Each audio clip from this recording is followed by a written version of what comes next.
ఏదైనా ప్రాజెక్ట్ తెచ్చినారా? ఉన్న ప్రాజెక్టులు అడ్డుకుంటా ఉన్నారు. బాధాకరమైన విషయం, మెట్రోకు నిధులు రానివ్వరు, మూసి ప్రక్షాళన నిధులు రానివ్వరు, రీజనల్ రింగ్ రోడ్కి నిధులు రానివ్వరు. మీరు తెలంగాణ బిడ్డ కాదా? మీరు అడుగున అడ్డుకుంటా ఉన్నారు. అభివృద్ధి చేయరు, చేస్తున్న కాంగ్రెస్ ప్రభుత్వం నిందిస్తూ ఉంటారు. తెలంగాణ ప్రజలు ఇప్పుడు కానీ భవిష్యత్తులో కానీ కిషన్ రెడ్డి గారికి ఒక్క ఛాన్స్ ఇచ్చే సమస్య లేదు. పనితనం ఉన్నోన్ని, పని చేసేవాడిని ఆదరిస్తారు తెలంగాణ ప్రజలు. ఆ దశగానే రాజకీయాలు ఉంటాయి. తెలంగాణలో ఛాన్స్ కావాలని అడిగే ముందు మీరు తెలంగాణకి ఏం చేశారో స్పష్టత ఇవ్వాల్సిన అవసరం ఉన్నది. Thank you.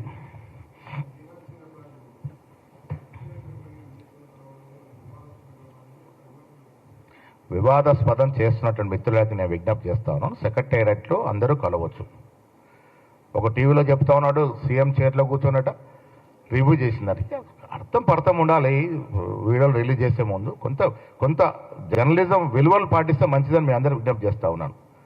నేను కూడా ఉన్నాను ఆ సమావేశంలో. బట్టి గారి ఛాంబర్కి పోయినాము. యాంటీ రూమ్లో బట్టి గారు, పొంగులేటి శ్రీనివాసరెడ్డి గారు, శ్రీధరబాబు గారితో నేను, మీనాక్షి గారు, వంశేందర్ గారు, ఇంకిద్దరు సోషల్ యాక్టివిస్ట్ కలిసినాము. ప్రభుత్వ వాదన విన్నాము. 400 ఎకరాలు ఏం చదివించుకున్నారు, ఎందుకు చదివించుకున్నారు అవన్నీ విన్నాము.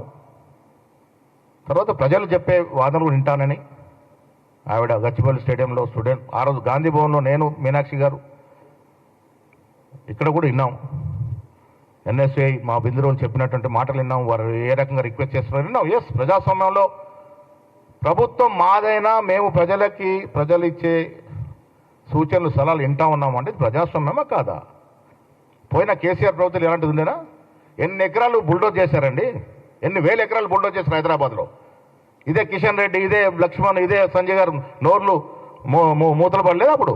ఇవాళ మాట్లాడుతూ ఉన్నారు.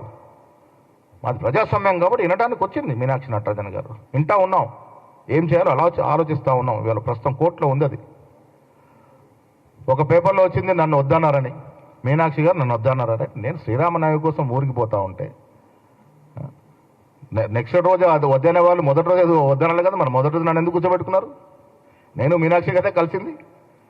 సెకండ్ రోజు కూడా ఉండమంటే నేను ఉండట్లేదమ్మా, వంశీ ఉంటాను నీతో చెప్పాను. నేను వంశపారంపర్యంగా మా తండ్రి గారు కట్టిన గుడిలో పూజ కాబట్టి నేను పోవాల్సి వస్తూ ఉంది. శ్రీరామనవమి నేను ఉండలేకపోతాను, నేను అడిగి తీసుకున్నాను. నన్ను వద్దన్నదని ఒక పేపర్లో. దయచేసి మీ అందరికి ఒక రిక్వెస్ట్, తప్పులు చేస్తే ఎత్తి చూపే అధికారం మీకు ఉంది. అదే మీ డ్యూటీ. 4th ఎస్టేట్ వాళ్ళ డ్యూటీ అది. ఎత్తి చూపండి, తప్పులు చేసినప్పుడు ఎత్తి చూపండి. ఏ తప్పు చేయకుండా బట్టగాల్సి, అంటే రాజకీయ నాయకులు వేయడం వేరు, మీరు కూడా బట్టగాల్సి చేస్తానంటే ఎట్లా? వాస్తవాలు రాయండి, తప్పులుంటే కూడా రాయండి. మేము స్వాగతిస్తాం. ప్రజాస్వామ్యం ఇది. మీరు రాసే ప్రతిదాన్ని స్వాగతిస్తాం. తప్పులు రాసినప్పుడు డెఫినెట్గా స్వాగతిస్తాం. కానీ లేనిది ఉన్నట్టు, ఉన్నది లేనట్టు రాస్తే ఏమవుతుందంటే విలువలు పడిపోతాయి. దయచేసి అర్థం చేసుకోండి.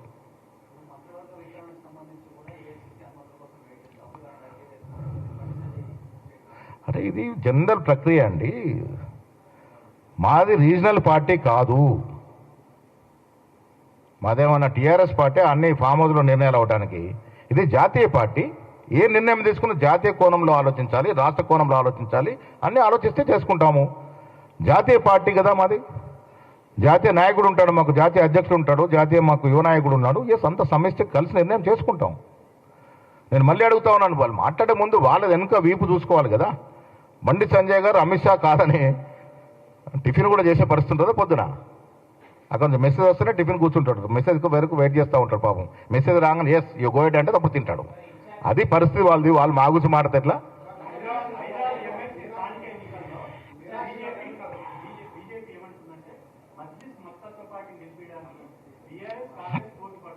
మేము ఎక్కడ నేను చెప్పామో మజ్లిస్కి పార్టీకి మద్దతు ఇస్తున్నామని. మాకు సంఖ్య లేదు కాబట్టి మేము పోటీలో లేము. మాకు సంఖ్య లేదు కాబట్టి మేము పోటీలో లేము. మేము ఇంకా దాని మీద నిర్ణయమే తీసుకోలేదు మద్దతు విషయంలో. వారికి వారే ఊహించుకొని మాట్లాడుకుంటే ఎట్లా? వాళ్ళు ఏ మద్దతు ఉందని, ఏ మద్దతు దొరుకుతుందని మద్దతు సంఖ్య లేకుండా ఇలా నామినేషన్ వేశారు. ఇది తొండితనం కదా? సంఖ్య లేకుండా ఎట్లా నామినేషన్ వేశారు? ఎవరు మద్దతు తీసుకొని గెలుస్తాం అనుకుంటున్నారు? వాళ్ళు జవాబు చెప్పాలి ఫస్ట్. మాకు సంఖ్య లేదు. సంఖ్య లేదు కాబట్టి మేము ఇలా పోటీలో లేము.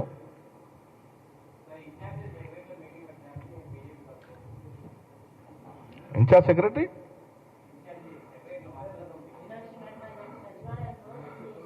రివ్యూ అదే అక్కడే మీరు దాన్ని అర్థం చేసుకోవాల్సిందంటే, ఇన్ఛార్జ్ సబ్ కమిటీ ఏది ముఖ్యమంత్రి గారు వేసినారో వారిని కలిసి SU 400 ఎకరాల విషయంలో వారు ఏం చెప్తారో వినడానికి సెక్రటరీ పోయినాము. It's not at all A review meeting. బట్టి గారు ఛాంబర్లో యాంటీ రూమ్లో కలిసి చెప్పడం జరిగింది. వారు ఇచ్చే వివరణ వారు మంత్రి వారు ఇచ్చారు. ఏ రకంగా ఇది జరిగింది, ఎప్పటి నుంచి ల్యాండ్ ఎట్లా ఉంది, ఇది అసలు ల్యాండ్ చంద్రబాబు నాయుడు గారు IMG భారత్కి ఇస్తే ఆనాడు రాజశేఖర రెడ్డి గారు దాన్ని రద్దు చేశారు. తర్వాత కోర్టుకు పోయిన ధర్మేలా అది ఇవాళ ప్రభుత్వానికి ఏ రకంగా వచ్చింది ఇవన్నీ చెప్పడం జరిగింది. మీనాక్షి నటరాజన్ గారు వారి వాదన విన్నారు, స్టూడెంట్స్ యొక్క వాదన విన్నారు, సివిల్ సొసైటీస్ యొక్క వాదన విన్నారు. ప్రజాస్వామ్యం నమ్ముకునే పార్టీ కాబట్టి అందరి వాదనలు వింటాము కూడా.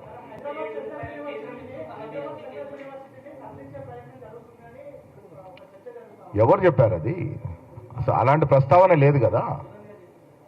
ఏమని చెప్పారు? మల్లురావు గారి అభిప్రాయం ఏమి ఉంటుంది అది? అంటే ఆయన సెంట్రల్ యూనివర్సిటీ సిటీ మధ్య ఉంది కాబట్టి ప్రశాంతంగా ఉండాలని, వేరే దూరం తరలిస్తే బాగుంటుందని మల్లురావు గారి అభిప్రాయం కావచ్చు అది. అభిప్రాయాలు, వ్యక్తిగత అభిప్రాయాలు ఇక్కడ ఉంటాయి. నాకు తెలిసి రాష్ట్ర అధ్యక్షుడు నాకు అలాంటి సమాచారం ఏమి లేదు, అలాంటి ఆలోచన కూడా ఏమి లేదు.